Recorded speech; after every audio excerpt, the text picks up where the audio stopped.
Hello, everyone. On behalf of C. Bradley Thompson, Executive Director of the Clemson Institute for the Study of Capitalism, thanks for joining us for a conversation with Dr. Derek Duplessis on Aristophanes' comic presentation of communism in the Assembly of Women. I'm Michael Hoffpauir, Associate Director of the Lyceum Program and Clinical Assistant Professor here at Clemson University. The Clemson Institute for the Study of Capitalism and its Lyceum program are dedicated to the study of the moral, political, and economic foundations of a free society. The Lyceum program is a great books program, which offers a scholarship to incoming students and a minor to current students of Clemson University. Its curriculum ranges from ancient to modern political philosophy to the American founding to the political theory of capitalism. You can learn more by visiting our website at clemson.edu/lyceum. Before we begin, I'd like to talk about the format of tonight's conversation. Dr. Duplessis and I will talk a bit before we open up things to a Q&A from the audience. We encourage you to ask questions throughout the talk by typing them into the Q&A box. As always, we intend that this not be a conversation simply between Dr. Duplessis and me, but also between Dr. Duplessis and you. Now that I've got all that out of the way, I'd like to introduce Dr. Derek Duplessis. Dr. Duplessis is the Hayek Visiting Scholar at the Clemson Institute for the Study of Capitalism, where he teaches in the Lyceum program. Before joining us here at Clemson, he was postdoctoral research fellow in the Department of Government at Harvard University and an instructor at Tulane University in New Orleans. A happy Mardi Gras to you all, albeit belated.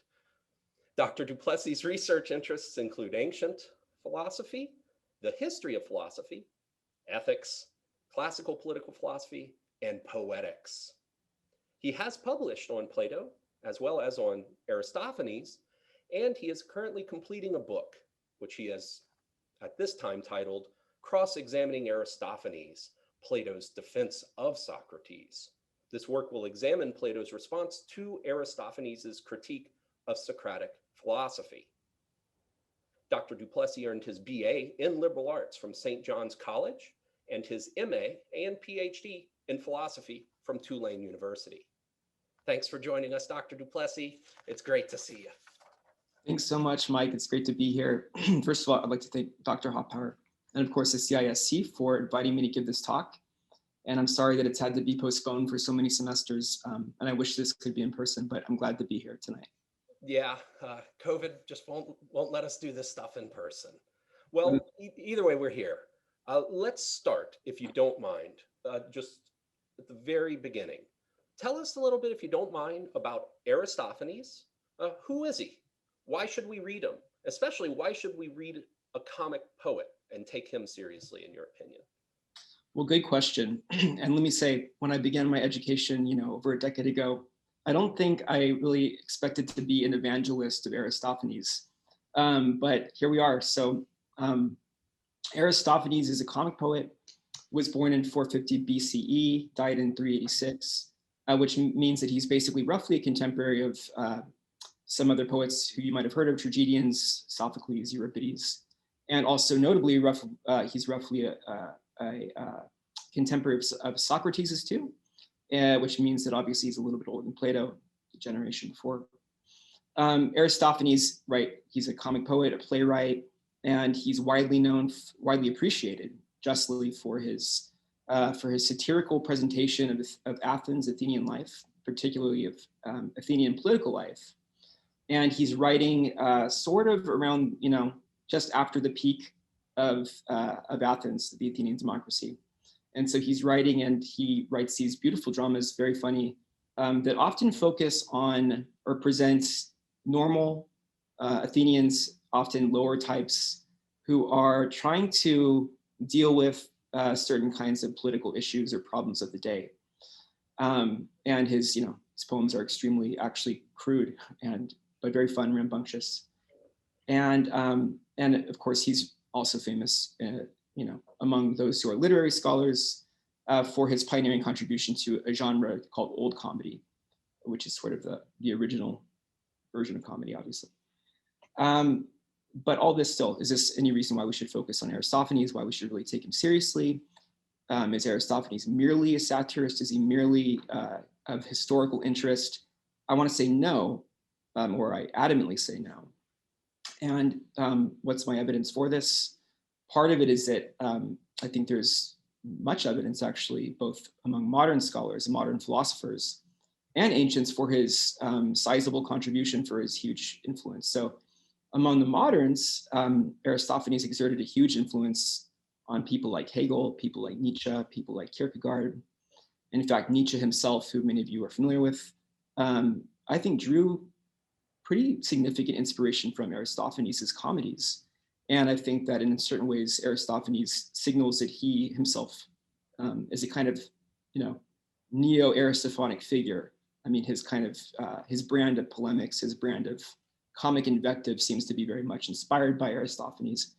And even more notably, in my mind at least, Nietzsche seems to enlist Aristophanes' critique of Socrates in his own critique of Socrates, which brings me to my next point, why he's so important. So you may or may not know, but basically, obviously, you do know this much, at least Socrates himself, right? Widely held to be the founder of political philosophy, Western political philosophy. He left behind no writings, so everything we know about Socrates as a historical figure, we know from three primary sources. As you guys know, Plato, obviously, and also Xenophon. But also the third primary source of our knowledge about the historic Socrates is Aristophanes. And more notably still, Aristophanes' presentation of Socrates in action, his presented in this comedy of his called The Clouds. This is the oldest, this is the very first presentation we actually have of Socrates.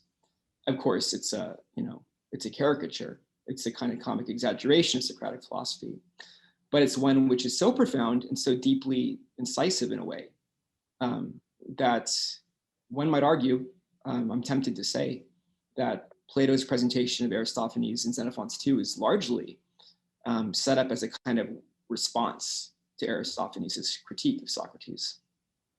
So in a certain way, if we want to understand the history of political thought, if we want to understand how did we get here, if we want to understand the whole trajectory in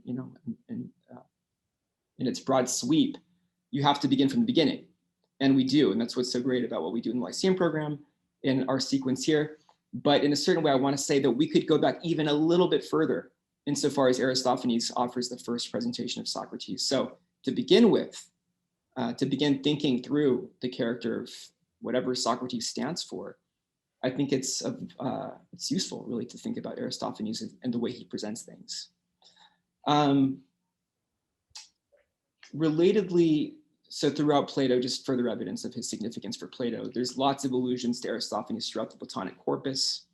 Those of you who've read the Symposium know that, that Plato actually presents Aristophanes in action. He makes him a character in the Symposium, and he places in Aristophanes' mouth, I think, what's one of the most profound and I think descriptively accurate and provocative speeches on love, which I think signals or gives some kind of evidence to the high esteem in which Plato holds Aristophanes. On the other hand, Plato unfortunately does call out Aristophanes in the Apology for the role that Aristophanes supposedly played, precisely through his caricature of Socrates in the Clouds, in bringing about or inspiring the sort of acrimony of Athenians against Socrates. So there's this kind of ambiguity. Plato is alluding to Aristophanes all over. Sometimes Plato does so in a kind of appreciative way. And yet he also seems to acknowledge that Aristophanes had some kind of role to play, some hand in Socrates' execution, however indirect. So in one other place, one of the reasons why I began turning to this particular play that I'll talk about tonight, The Assembly of Women, is that there's also widely noted to be a pretty profound parallel between the proposals for communism that Socrates sets forth in Book 5 of the Republic and this kind of crazy Aristophanic scheme in the Assembly of Women, where there's this revolution led by the women of Athens to also communize all property, to abolish the family, communize women and children. So in a certain way, it looks as if this is another kind of evidence or another kind of instance in which Plato is signaling his appreciation of Aristophanes' wisdom precisely by absorbing or redoing Aristophanes' own kind of, his own sort of madcap conceit here. So that's basically my sense for, that's my kind of just like sketchy argument for why we really should read Aristophanes, why we should take him seriously. Well, so then let's talk about why it is that we ought to take him seriously regarding Aristophanes, seriously regarding his understanding of communism. It has to be more than merely the dialogue in which Plato joined him by Book 5 of the Republic and then this work. I mean, is there something that you think we can learn regarding communism and politics by reading the Assembly of Women in particular? I do. Why should we seek his guidance here, I think, in short? So I do think there's a lot we can learn. And you know, I think someone might object just kind of at the outset that, first of all, what are we talking about really when we're talking about communism? Right. There's the modern variants, there's Marxism, obviously, which is the one that we're really mostly concerned with. And yet also, you know, communism isn't a modern innovation. And so we see versions of it in the ancient world. Although the kind of communism that Aristophanes is going to be dealing with in this play is one which is not narrowly economic. It's not just about, you know, the distribution of goods and services.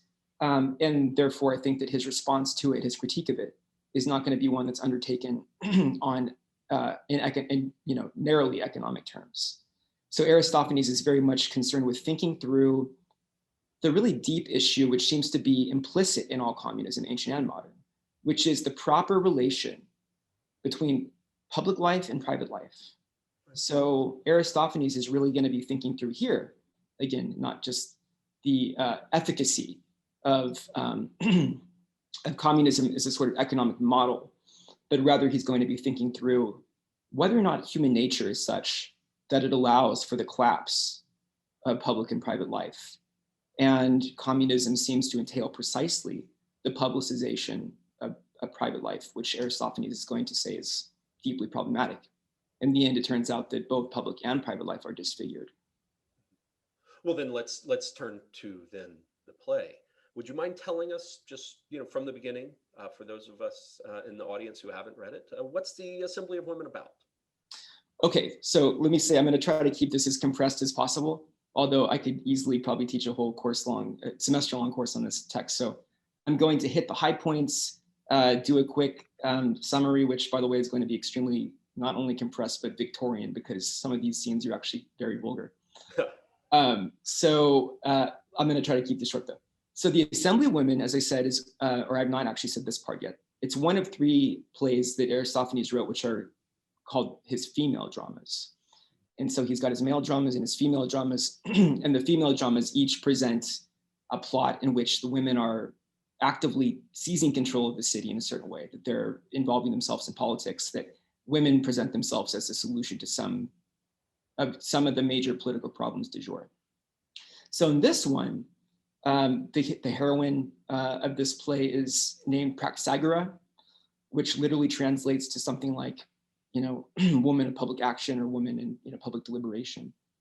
And Praxagora, the whole basically play opens with her lamenting, bemoaning, groaning. Every Aristophanes play begins with a lamentation, complaint about some problem. Begins with her complaining about 2 things. One, first of all, you know, it's this early morning or early hours in the morning just before dawn, and she's waiting for the women who she needs to enlist, whose support she needs to enlist, to show up. And it turns out she's complaining both about them, about their tardiness, but she's also bemoaning the state of Athens. This play was, by the way, I should say, written or first presented actually in 392 BC. So this is after the end of the Peloponnesian War. This is when Athens is really sort of in a tough spot, really on the decline. So the issue seems to be that Athens is fledgling. She complains about the mass corruption of the men who are leading the city, about the profiteering, the blackmailing, the fact that the city seems, the political aspect of the city seems to be basically ineffectual. And so her proposal, her first proposal, is that enough already with the men. It's time to try something we haven't tried before, although that's not the way that she first actually pitches it. she says that the women should give it a shot. The women should try their hand at leading the city instead. Mm-hmm. So she assembles the women, and she has to first persuade them to actually come to her support. And so the women sneak out of their houses. They're all told to show up with fake beards and with men's clothes. So, and she makes this pitch, which is that we all need to go to the assembly today, this morning, and we need to make the case that women are properly really the best suited to lead the city. And the arguments that she makes to the women all have to do with, it's a kind of conservative appeal. So she claims that her suggestion is that the women are best suited to rule for a couple of reasons. First of all, women are inherently, by nature, more conservative. They're attached to the old ways. So she adduces all evidence in support of this claim, right? They, they're the matriarchs. They rule over the household. They're committed to their children. They're in a certain way unchanging. And this is presented as a refreshing change of pace compared with the men of Athens who she charges with being overly intrigued by, seduced by all varieties of political innovations. So, the female, in her view, in her argument, the female attachment to or commitment to ancient custom, that really is going to be a sort of improvement over this kind of irresponsible male comportment towards innovation. And the second thing she says relatedly, right, is that women are also, they care about their children. They're attached to their family, which means that women will be a little more careful before sending their children to war, again, in the aftermath of the Peloponnesian War. So she makes this case, she persuades the women, although it's not clear that they're going to be so competent as she is in actually making this argument. So this first scene ends basically with the women, with Praxagoras convincing them. They go off to the assembly, and then all of a sudden we really don't know what happens. We don't really see actually the speech she makes before the assembly. Instead, the reader is introduced to, one thing also I should just mention is that, all we know at this point is that Praxagoras thinks that the women should rule. We have no clue what she hopes to do or hopes to accomplish once they do rule. So far the argument is very broad, just women should rule because somehow they're more conservative and they're more attached to family. So it's not until this next episode, again, Praxagoras, the women are at the assembly. Meanwhile, we are now, there's a change of scene, and we're now with Praxagoras' husband, Blepyrus, and we catch him in the middle of the night. He wakes up this is one of the scenes that I have to paraphrase very Victorian, in a very Victorian way. He wakes up with an urgent need to relieve himself. And so he wakes up and he notices also that his wife is gone. Praxagoras is nowhere to be found. And so he's worried about her infidelity. He's, plagued by this deep, profound need to use the restroom. And he needs to go outside to the outhouse, but it turns out that he can't find his pants or his suit or his coat or boots because Praxagoras took them, because she had to disguise herself as a man to make her appeal. So in this very funny scene, Blepyrus disguises himself as, or he doesn't disguise himself, he wears her slip instead and slips out in her clothes to use the restroom. And so you have this kind of strange scene where we remember that at the very moment in which Praxagoras' ascendant, she's standing before the assembly making her case, disguised as a man. At this very moment, her husband is, using the restroom in her dress, basically. And so it looks as if there's already been some kind of revolution in their household. And it looks as if in a certain way, Praxagoras' political pitch is going to provide a kind of legal sanction for this private, private revolution that's already unfolded. So we find out finally about the proposals that Praxagoras made only indirectly. We find out once, a neighbor has come home from the assembly and he catches Blepyrus outside and he gives a kind of account of what's happened. Of course, he thinks that it was a man who made this case, but apparently there is a whole horde, swarm of young, pale, sort of delicate porcelain looking people who showed up at the assembly this morning, and a case was made by an especially, compelling one, that the women should rule the city. And he gives a sort of quick account of what exactly was said that persuaded the men to go along with it, to acquiesce. And it turns out that the account that persuaded the men is exactly the opposite in certain ways. It's the account that persuaded the women. So remember, Praxagora persuaded the women by saying that, look, we are best suited to rule because of our attachment to hearth and home, because of our attachment to ancient custom.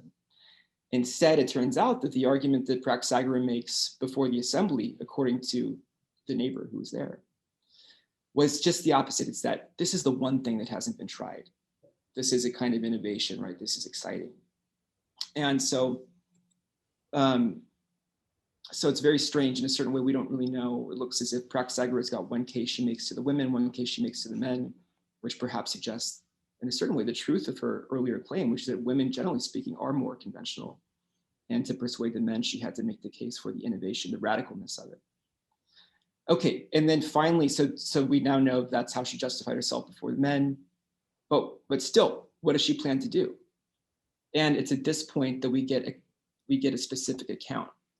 So the scene again changes. We now have Praxagora coming home after the assembly. And she shows up and she pretends obviously as if she was helping a friend who is going into labor. She pretends that she knows nothing of this revolution that's unfolded. And so she again hears indirectly from the men about what's happened, or she pretends to hear it. And it turns out that, she slowly kind of involves herself in the conversation, and she herself begins to actively interpret the proposals. She, in a certain ways, offering them here for the first time, I guess. And so the proposals are twofold, really. The first proposal, and this is where the whole kind of communist scheme comes into play. So this has been a revolution. To what end? It turns out two things. One, now that the women are in charge, all goods, all possessions are to be distributed equally among citizens. And so there's going to be a perfect communism. This word is actually used in the Greek. Perfect communism of all goods, possessions, divided up equally. And her husband at this point responds, somewhat playfully. He goes, well, what about, so can I then use, this money that I'm getting, right? I'm on the dole. The money that I'm getting, can I use it for my own private goods? So the example he uses, can I use my share of the money for the solicitation of prostitutes? And at this point, Praxagora introduces the second part of the proposal, which is the much more radical one in a way, which is that it's not just that goods will be distributed equally. It's not just that there will be a perfect communization of possessions. It's that actually women too will be shared in common. So there's going to be a sort of abolition of the family. There's going to be a kind of community of women and children. So any man can sleep with whoever else he wishes, but with one caveat. Praxagora introduces something like a sexual affirmative action policy, where basically anyone can sleep with whoever they want, as long as they sleep with at least one other uglier person first. So in a certain way, maybe I should have began this way, but this whole play, right, its kind of approach to communism, it's really trying to trace out the logical progression, the logical conclusions of a kind of radical egalitarianism. So if this kind of egalitarian principle is taken to the extreme, if followed through, then it looks like you don't only just have the, again, equalization of possessions of goods, but you also have to, in a certain way, acknowledge that there are other goods that have to be equalized as well. And so one of those is basically sexual gratification. So you've got this kind of nanny state in order. You've also got this kind of sexual affirmative action policy. And at this point, and of course, there's a few other remarks that are made that I'll touch on really quickly, which is that she says that basically the entire city is going to be transformed into a sort of household. Mm-hmm. Every private household will be abolished. Every private family will be abolished. But all the gates will be taken away. All the walls will be broken down, and the whole city will become, in a certain way, one big family. And that means that there's a certain kind of cancellation of politics, right? She says that all the courthouses will be transformed into public dining halls. She says that that all of the speakers' podiums will be used to, will be turned into food cupboards. So you have this kind of image of all of these formerly federal buildings now just becoming something like a kitchen, becoming a sort of appendage of the household. And yet it's a very weird kind of household because it doesn't look like any household that has ever existed in human history. So you have, in a certain way, the full cancellation of normal politics, right? All the legal institutions are gone. And partly the justification for that is that if everyone has what they need, there's not going to be any lawsuits. There won't be any crime, she says. There'll be no one's going to mug. Everyone's got enough already. There's not going to be any gambling. Everyone's already got what they need. So everything that, in a certain way, law is needed for, politics is needed for, is utterly suspended, which means that the entire city can become this kind of strange, bizarre, just universal kind of household. So really quickly, the rest of the play basically probes these prospects, it probes the success of this revolution, these proposals, by really offering two episodes. So the first episode is one in which we're presented with a good citizen. They're just called citizen in the Greek. And the citizen is enthusiastically packing up all of his goods, belongings, preparing to go and empty them, deposit them, to contribute them to the public store for redistribution. And he enters into a sort of dispute with someone else who in the play is just called the selfish man or the dissident. And he is absolutely shocked that anyone could be so foolish, anyone could be so gullible as to go along with this plan. So the question here, repeatedly, the selfish man asks, or he suggests that only a, quote, brainless person would ever contribute all of their own goods, their belongings, before seeing what everyone else does, before seeing whether the policy even actually whether it's followed through with. Mm-hmm. So there's this kind of dispute between the two of them. It turns out, the citizen is unmoved by the very sensible objections of the selfish man, the very prudential objections of the selfish man. I think the selfish man is the only intelligent person, the only intelligent man presented in the entire play. And yet it turns out that following this scene, the selfish man enthusiastically goes to the public, party, the dining event. So he saps the resources while at the same time criticizing those who are contributing to the store. And then, so that's, kind of just a basic sort of issue, right? Yeah, an ancient free rider. An ancient free rider, exactly. But it's very funny and very, I think, provocative. Also, the thing is that there's a kind of suggestion in that scene of violence. Violence isn't really fertile turf for comedy, right? Comedy has to sort of, in a way, gesture towards things lightly because it's, there's certain things that aren't appropriate to comedy. And in that scene, there is a suggestion from the good citizen, right? That those who don't comply will have to be dealt with. So there's a kind of indication there already of a problem, of the possibility of, pretty significant coercion, violence. And then finally, let me just say, there's a final scene which, if the first episode is probing the possibilities or the prospects of distributing goods, possessions, the second episode is concerned with how exactly this sexual affirmative action policy is going to play out. So this episode presents, it begins very beautiful. It begins sort of, Romeo and Juliet-esque, where you have a woman, a beautiful young girl, standing outside, at a window, awaiting her lover, right? And while she's waiting for him, there's, a hideous old hag who pops up, the window across the way. And it turns out that this hag is basically going to make good on, the new policy, basically that she, is owed first dibs. So, the young, handsome young man shows up and he's accosted by this old hag. And there's this kind of procession, it turns out, of ever increasingly hideous hags who are making a claim on this young man. And so one suggestion or one claim that's made, this is I think a kind of significant passing remark that the young woman makes, the young girl makes, that if these women get their way, this whole city is going to become a, quote, city of Oedipuses. Mm-hmm. So, you remember now at this point that, again, this is such a kind of tragic issue, right? Obviously Oedipus. And so if the city's now set up that it's one big family, and if it's set up in such a way that every person has to treat their elders, right, their elders, as if they're their fathers, in a certain way, it also guarantees that there is going to be something like incest, at least potentially. So you wind up with this extremely tragic consequence, this tragic result, when you, again, fail to sufficiently distinguish between the city and the household. This is a huge theme, I think, in Aristotle's Politics, right? A big household is not the same thing as a city. In a certain way, a big household is, that's the world of the Cyclops, right?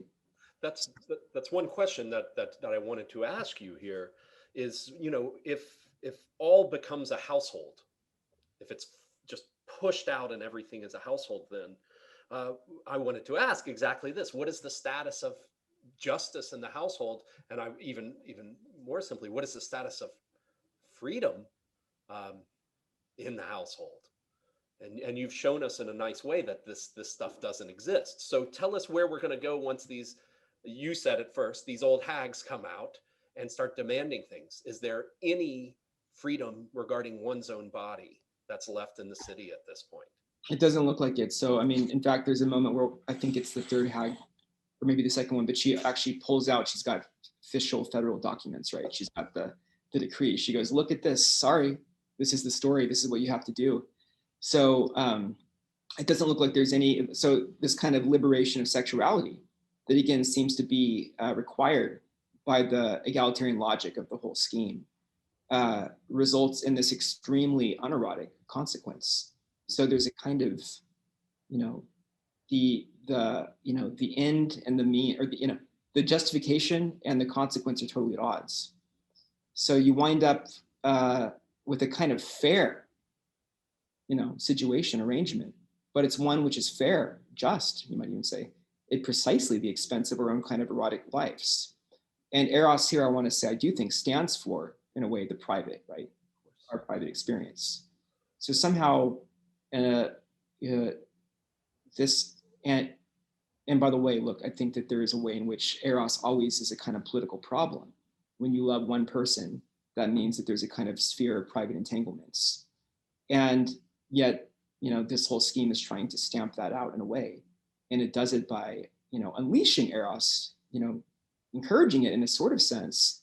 And yet the consequence is that, no, I mean, this is completely at odds with our own, I mean, nothing could be more horrific, stomach curdling actually than the thought of sleeping with someone who's potentially your mother. And so, sorry, Mike, just remind me your question again. Well, no, you answered it. I was asking what happens to freedom and justice, and you spoke of, well, it becomes justice as fairness in this way. Right. But there's nothing exclusive about it either. I mean, there's not even going to be my love for my wife as this sort of cordoning off of the private, as everything's been pushed into the public. And it seems to me that you're saying that Aristophanes gets right to the point. He starts with, sure, put all your money in this pot. All private possessions become a buffet.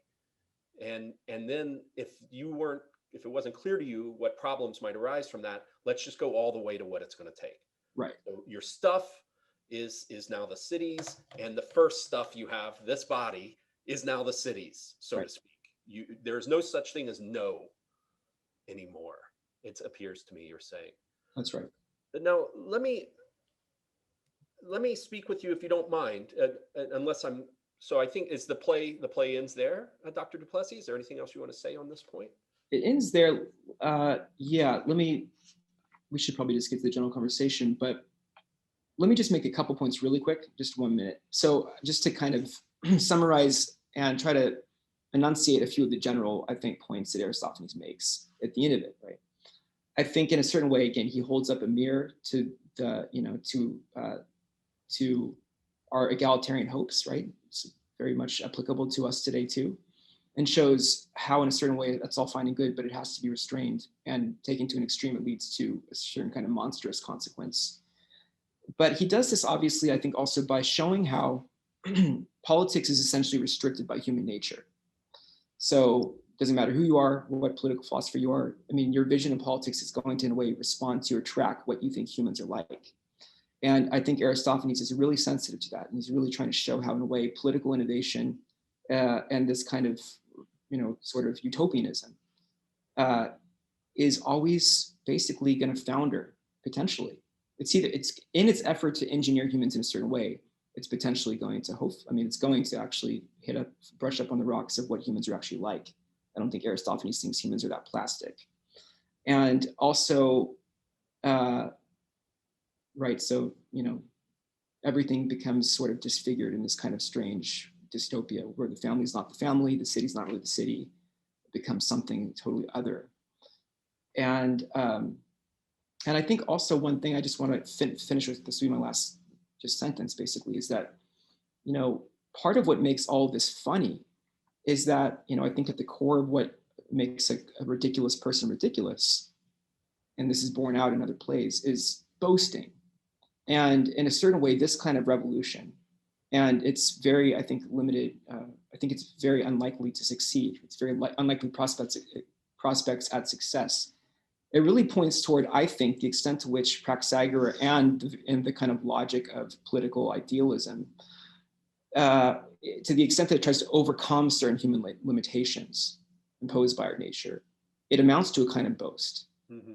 And in our boasting, we make ourselves ridiculous. And I think in a certain way, the comedy amounts to something like that. Well, let me ask you about something there in particular, because this actually fits very nicely with Book 5 of the Republic. Because Socrates speaks of what's ridiculous there, if I recall correctly, with the first wave. Right. And what's ridiculous is what's against custom, right, in that situation, if I recall correctly. And so could you talk to us, this is a bit of a long-winded question, so forgive me. Could you talk to us a little bit about innovation and custom and the relationship, especially because Praxagoras preys on both, as you've pointed out to us. When she speaks with the women, she appeals to custom. When she speaks with the men who are in the assembly, she appeals to innovation. This is interesting. So I'm wondering what Aristophanes would say then about the place of each of these things, custom and innovation, in politics. And furthermore, I find it very funny because doesn't the comic poet depend upon custom? That is, if he lived in a state of innovation, he'd be without a job. I guess it'd be okay in this because you don't need a job. I don't know what's going on there, but doesn't he depend upon custom to even have a livelihood in the first place? Can you say a little more about that last, just why he depends upon it specifically? Well, in order to make fun of things, there has to be something to make fun of. That's accepted as the way human beings ought to be. That's right. So the reason why it's ridiculous looks funny if I slip on a banana peel and fall down steps is because that's not what you're supposed to do. You're supposed to walk down steps. Right. So it's all in sort of it's the against orthodoxy that we find, the ridiculous and the comedic. That's right. No, it's a great question. And also it's one that's so hard to answer, especially in the context of Aristophanes, because, in a certain way, Aristophanes himself is both an agent of convention and an agent of innovation. I mean, he does often present himself, and he often is, I think, a kind of defender of the old ways. In a certain way, he combines both the Praxagoras, traits in a certain way, both of her argumentative appeals. Aristophanes is concerned with, I think he's very skeptical of innovation. He wants to, in a certain way, shore up, conventional life. He wants to weed out these new contaminants, Socratism being one of them. And yet, at the same time, he himself is, he's presenting conventional life as being, in a certain way, ridiculous. So he both seems to want to defend, he both criticizes innovation, but he also seems to criticize, the kind of silliness of hoary old conventional moral life. In a certain way, he seems to, famously in The Clouds, he shows this, this kind of dialogue between the just speech and the unjust speech, between the old-fashioned ways and the new ways. And he does present actually, the unjust speech, the newfangled, is somehow being victorious. So Aristophanes does in a way seem to be aware of some of the limitations of just kind of conventional old moralism. But I don't think that he thinks that what's on offer with revolutionary politics is any better. So that is basically expressing my own kind of aporia about Aristophanes, what he represents in terms of his own kind of politics. But Well, that's right. And we just had a question from the audience touching precisely on that. So I'm going to ask it again then. Would you characterize Aristophanes then as a political conservative? If not, how would you describe his political view? And maybe if it's helpful at all, do any modern thinkers, or which modern thinker, in your opinion, comes closest to his political perspective? that's a great question. I've thought about this before, actually, and I think it's hard to think of there being any kind of modern version, but I'd say probably the closest might be a kind of Shakespeare. Sure. Maybe to a lesser extent, a kind of Voltaire, But comedy is it's a strange genre because it's always pushing the envelope. It's always sort of on the cutting edge, but it also, but it's so, comedians are often the first people to get canceled, right? So there's a way in which there's a certain kind of, comedy trades on convention, like you said, I think. And yet, and so it depends upon it. And it's not afraid to say things about it. It's not afraid to presuppose the reality, right, of what's conventional. It doesn't try to toss it aside, but it does try to reflect on it and poke fun at it and maybe even educate what's conventional. So maybe that's the way to put it. And is it in a certain way, I think Aristophanic comedy holds up a mirror to us. Right. And that's why, sorry. No, I interrupt you, but yeah, otherwise the joke doesn't make sense. It can't, even if it's something that's ridiculous, which is going to make us laugh, but it can't be utopian. Right. I'd be very curious. I might just be ignorant of this, but what a utopian joke would be. We had another question that just came through that I wanted to ask you, if you don't mind, Dr. Duplessis. In your opinion, does the fact that we get these two speeches also from the beginning, the speech to the women and then to the men in the assembly respectively, does this not point from the beginning to differences between human beings that politics must address and that communism in this case denies? Yeah, great question. And I think that's really well put. And I do think it does. So, you've got such a variety of characters here. I don't know. In a certain way, one feels tempted to say that Aristophanes is a kind of gender essentialist, right? He does present women as being one kind of thing and men as being another kind of thing. So that's one kind of fundamental sort of diversity that seems to inhere in human life. And yet, of course, it's a little more complicated because Praxagoras seems to somehow skirt both. She both has, she's not exactly, feminine in the way that the other women are. But just beyond that, even, you've got, again, just these kinds of polarities, the selfish man, the kind of gullible citizen. You've got these different kinds of psychological bents, people who are bright and people who are really dumb. And I do think that in a certain way, that kind of diversity of human types does sort of remind us of the likely inability for any kind of universalizing politics to really handle the manifold differences in human life. Right. Last question. I apologize, but the last one here from a student. What does the women's two-tiered political proposal say about the relation of property to other parts of private life? Can economic property be divorced from other realms of one's private life, like the household, sexuality, and love? Can you just repeat that very last part? Yeah, sure. Can economic, so effectively the two tiers. Yeah. Can economic property be divorced from the other realms of one's private life, like the household, sexuality, and love? Yeah. I'm tempted to say no in a certain way, because I do think that there's a kind of logic of the proposals, right? In a certain way, look, everything that, first of all, women ruling, period. That's going to involve certain kinds of things. That's going to entail certain things. The household's going to have to look different if women are the ones who are waking up every morning and going to the assembly. So there's a certain way in which that looks like it's going to involve some kind of reworking of the family. You already have that in mind. But then in another sense, I think the communism of, say, of women and children, the abolishment of the family, it does seem like that follows naturally from the first proposal, insofar as, again, I mean, how do you guarantee that funds aren't being used for private things, unless you give people those private things they wanted to satisfy their kind of private erotic desires too, make that a public thing. And that seems to me to suggest that that in a certain way, the one does kind of lead to the other in a way that makes it seem kind of difficult to understand how they could be totally divorced. One last question then that we have from a student. What do you think that modern utopians then ought to learn from the Assembly of Women when it comes specifically to any effort towards communism? Good. So I think it's an important question. And I think that, not to be too redundant, but I do think that probably the main thing is this. I think one of the major differences between modern versions of utopianism and the ancient ones, although I think that there's this in the ancient ones too. I mean, I think there is.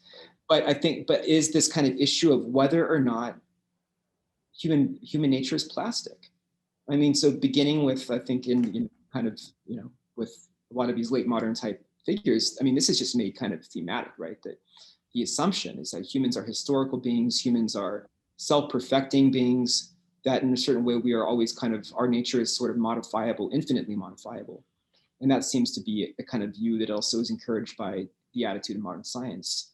And so I do think that in a certain way, Aristophanes, by holding up a mirror to us, maybe makes us wonder about that, or maybe does sort of make us wonder about whether or not we too are boasters when we try to presume that we can actually overcome human nature in a way that we really have never experienced human nature being overcome before. Whether or not human beings are infinitely plastic or not, are we too laughable in the way that Praxagora and her revolution is? Well, I think it's nice. We just had a question come in from Jim, and I think you touched on what Jim was asking us. He was asking what this implies for communist society today, but in particular, he was wondering about whether this requires the complete elimination of human emotion. And right, that's what we've been discussing when we're even talking about the emotion of love, as it would manifest in my love for my wife and so on and so forth. What do you think about that, Dr. Duplessis? That's right. I think that's exactly right. And by the way, maybe I haven't made this clear enough. I haven't, but it's not just love that has to be. It's not just our erotic nature that has to be, transformed for Praxagora's revolution to work, or for I think most communistic schemes to work in a way, if it involves the publicization of private, which I think it must. But also, it would involve or would require the attenuation of our thumotic nature, of our attachment to our own things, and of our attachment to our own place. I mean, you go even further and say that in a certain way, and this is where the modern version of communism is more radical, is that it doesn't necessarily limit itself to just one place. It's even more universalizing than that, which means that, if you're thinking now about a kind of global scheme, a universal, history of human beings, a universal dialectic that leads in a kind of direction, in a way that means that we, that also would require that we no longer have any kind of particular commitment or attachment to place or to our own community. And so all of these kinds of passions that are so deeply human and seem to be, I think, insuperable. I think Aristophanes thinks that, at least, and Plato certainly does. I think that all has to be false for a lot of these schemes to work, or human beings have to be engineered in a much more frighteningly, actually kind of biological sort of way. I think that is a great place to end. So thank you so much, Dr. Duplessis, for joining us and for speaking with us about Aristophanes' Assembly of Women.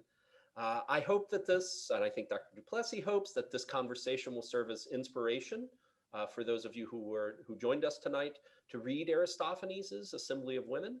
And I would add any ancient political philosophy that you might come across for that matter. Thank you all for joining us. Good evening. Thank you.